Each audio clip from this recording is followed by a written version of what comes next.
I'm now joined by Joe, who's the director of this show. Now, it's not your first time directing, but your first time directing an aerial show. Can you tell me about the show?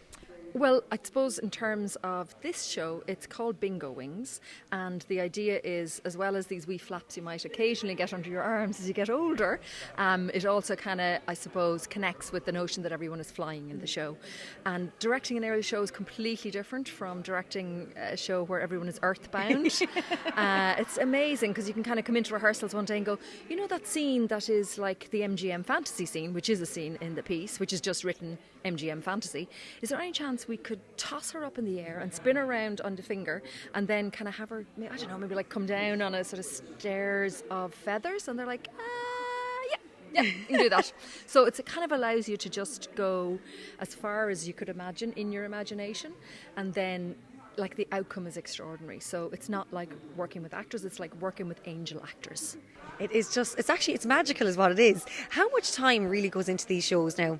Well, we started working on this show, I think, about a year and a half ago. Wow. Yeah, so we kind of came together for, I think, about 5 days, about a year and a half ago, with a really basic outline, which was Chantel's notion of wanting to do something kind of inspired by her grandmother and going to bingo when she was a kid.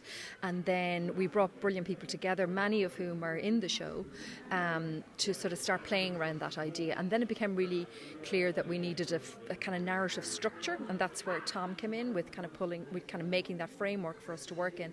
And so I suppose since that week that we had together a year and a half ago, we've come back together maybe 4 times since, sometimes for 3 or 4 days at a time, sometimes for a week, and each time so it's quite different from the normal rehearsal structure I'd be used to, which is like a 4-week rehearsal, boom, at the end of it you've got to have the play done. So actually this has been really good in terms of kind of, first of all, me catching up to speed with what's possible in terms of aerial, and with them kind of like learning lines, and with, it's not just a matter of kind of, I have to move over here and pick up this bit of furniture and move it over there. It's like, figuring out all of the intricacies of getting someone up in the air and getting them spinning in the way you want them, and like it takes so much longer than normal. So that's why it's been a really good, broken up but really good kind of process over a long period of time, and it keeps altering. Every time we come back we kind of add more layers, which is brilliant.